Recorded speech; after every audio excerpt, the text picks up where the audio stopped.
Tensions in West Asia. A day after Hezbollah's drone attack on an Israeli base killed 4 soldiers and wounded dozens, Israeli Prime Minister Benjamin Netanyahu has vowed to hit the Iran-backed group without mercy. He said Israel will continue to mercilessly strike Hezbollah in all parts of Lebanon, including Beirut, the capital. Netanyahu made this statement after his visit to the military base hit by the militant group near Binyamina in northern Israel. I want to clarify, we will continue to mercilessly strike Hezbollah in all parts of Lebanon, including Beirut. All this according to operational considerations. We have proven it recently and we will continue to prove it in the days to come. The Israeli Defense Forces said it is investigating how the drone evaded its sophisticated air defense systems and hit the Golani Brigade training facility south of Haifa. Israel Army released footage of what it said the military operations of the Golani Brigade in southern Lebanon. Meanwhile, Israeli soldier Amitai Alon, who was killed with 3 others in the drone attack, was buried in northern Israel's Agamon Hula on Monday, with mourners crying over his coffin wrapped in an Israeli flag.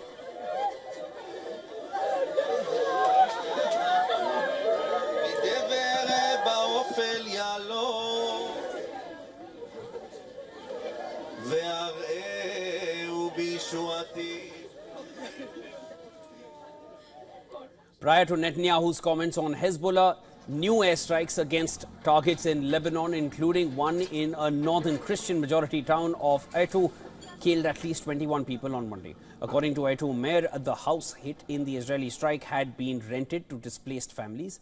Furthermore, Israeli army released footage of what it said was a Hezbollah underground compound in southern Lebanon. Israeli army spokesperson Admiral Daniel Hagari, commenting from inside the tunnel, said the alleged compound was intended for Hezbollah to do a larger scale of massacre than the 7th of October. Of WION forces cycles here to go to. We're now in the bunker that we found underneath a Lebanese house in a Shia village only a couple of kilometers from our border. This bunker was ready for WION forces, for a battalion of WION forces to enter into this bunker and do a raid into Israel and do a larger scale of massacre than the 7th of October. They were planned with the motorcycles here to go to Kiryat Shmona, to Iftach, to villages and positions inside Israel and conduct a massacre.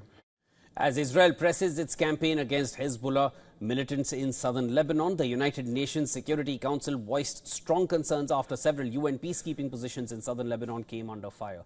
The UN peacekeeping chief said United Nations peacekeepers will stay in all positions in Lebanon despite Israeli calls for them to move. The decision was made that UNIFIL would currently stay in all its position in spite of the calls that were made by the Israeli Defense Forces to vacate the position that are in the vicinity of the Blue Line. Though the Israeli Prime Minister has rejected accusations that Israeli troops deliberately targeted UNIFIL peacekeepers in Lebanon as completely false and repeated a call for them to be withdrawn from combat zones. Hezbollah uses UNIFIL facilities and positions as cover while it attacks Israeli cities and communities. These attacks have claimed the lives of many Israelis, including yesterday. Over to Gaza, the Palestinian Ministry of Health has said that the Israeli forces killed 2 Palestinians, including a teenager in the West Bank city of Jenin, which has seen repeated military raids. United Nations Secretary General Antonio Guterres condemned the large number of civilian casualties in the intensifying Israeli campaign in northern Gaza. Meanwhile, in Iraq, a funeral was held for Iranian Revolutionary Guard's Deputy Commander, Brigadier General Abbas Nifalurushan, who was killed in the Israeli strikes along with Hezbollah chief Hassan Nasrallah on the 27th of September.